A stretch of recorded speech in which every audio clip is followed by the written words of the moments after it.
Hey guys, what is going on? So, welcome to 2018. I'm gonna have like such fire content this year. Even just starting off with this video, dude, we're gonna be talking about the iPhone 6 in 2018. A lot of things have came up in even the last like 2 months of just like Apple slowing down their old phones. So especially of the future of the iPhone 6, it's really important to see how this phone's going to hold up at least in this year. Before I even get too far into it though, I'm doing the Xbox One giveaway. Literally, one of you guys are going to win an Xbox One. It's actually my personal Xbox One, so it's going to be sent to one of you guys, and to enter is super simple. You just subscribe to the channel and add me on all the social networks. All the links are in the description, so check those out if you want to enter. But literally, let's just jump right into it. So the overall body is still fairly nice. I mean, it's a familiar face. I mean, we already know how this one looks, right? The silver back is kind of older style now. I mean, especially since my 7 Plus is my daily driver, the iPhone 6 and 6S, all those phones with this type of back kind of look like an older device, and it's really kind of starting to show its age a little bit. I mean, but overall the design is dope. But make sure when you get a phone like this that you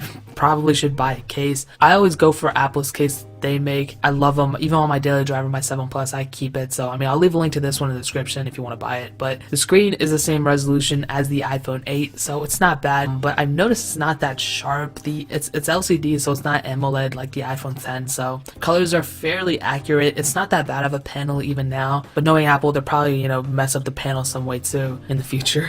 Now, running through the cameras real quick, it has a 1.2 megapixel camera up front and has an 8 megapixel camera on the back, so that pretty much sums it up. There's really not too much to say around here, and I'll talk more about the cameras in a little bit. But booting up the screen, you have iOS 11.2.1, which is the latest version right now. This thing is still supported by Apple, which is a good thing and it's a bad thing. I think you guys all know why it's a bad thing, but the overall fluidity has been somewhat strange in iOS 11, as you guys probably know. And what I mean by that mostly is that the performance I have on this iPhone might not be the same performance that you have on your iPhone, and that all depends on the battery life of your phone, since Apple throttles performance based on the health of the battery now. So even though it only has a dual-core processor and 1GB of RAM, Apple still feels the need to slow it down even more so it doesn't have those random reboots that some people were having. So to sum up the performance, it gets the job done. And this whole topic kind of brings me back to the next chapter, which is battery life. And in 2017, we saw one of the worst versions of iOS released, which was iOS 11.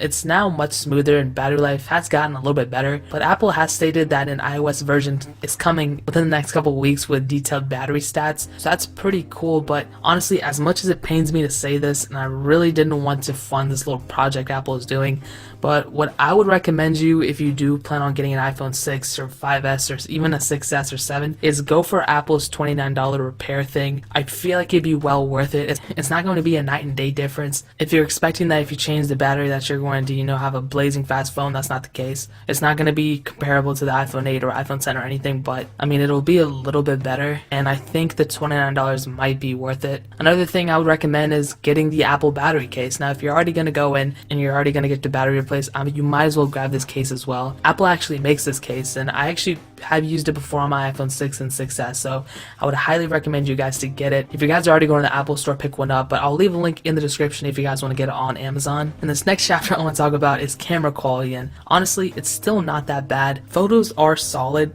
Low light shots aren't that great, I'll be honest, but there's a lot of cameras out there, even newer phones, which can't handle low light shots that well. But for the overall quality, I would give it like a 7 out of 10, which isn't bad considering the age of this phone. Now, it can only shoot videos up to 1080p, and it only does slow-mo at 720p at 60 frames per second. So for the average user, it's not that bad at all. But if you plan on getting into like any type of photography or anything, you might want to take it up a notch and go with the 6S or 7, or even the 7 Plus, whichever one is more in your price range. The front-facing camera is 1.2 megapixels, which literally kind of sounds as bad as it is. It gets the job done, but I mean, if you're outside and you're taking selfies like that, it's not going to be that bad. I kind of understand. I mean, you have lighting and stuff like that. But if you're indoors and you're taking a selfie, that's going to be kind of hard. I mean, it's going to be somewhat grainy. Outdoor photos look far superior than indoor photos, especially on the iPhone 6. But if you're taking Snapchats and stuff, dude, I mean, honestly, it's not gonna be a big difference. Now, here's a huge topic I love talking about, but with this phone, it's kind of hard to talk about, and that is gaming.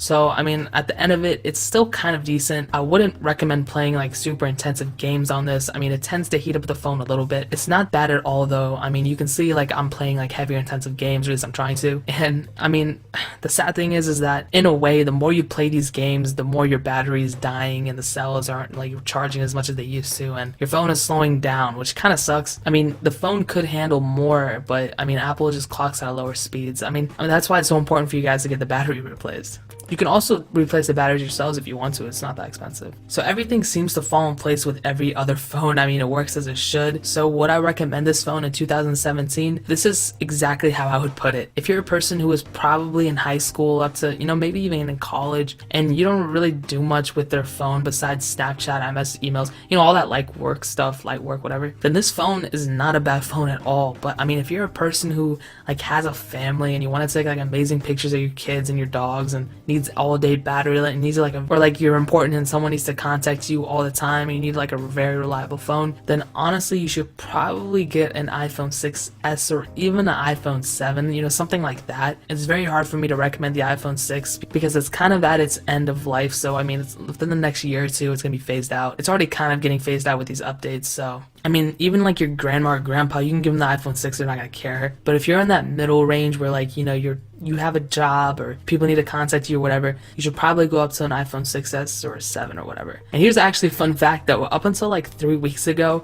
everyone in my family besides me had iPhone 6s as their daily driver, but one of my family members just got an iPhone 10. So I mean, but both my parents still have the iPhone 6 as their daily drivers. Isn't that crazy? So if you want to get an iPhone 6, links in the description. I will also leave links to an iPhone 6s and an iPhone 7, so you don't have to go like scourging around and finding verified ones or whatever. I'll do the dirty work for you and get those links in the description. So yeah, I mean, like I said before, if you plan on buying the iPhone 6, do yourself a favor, get at least a glass screen protector, the Apple silicone case, or the Apple battery case. That's what I would do if I were you. And again, everything linked below. I mean, honestly, thanks so much for watching. 2018 is going to be such a banger. I have so many phones and so many products I need to review. So if you guys like these type of videos, make sure you hit the subscribe button. But more importantly than everything else, I love every single one of you guys. And hopefully I'll catch you guys in the next video.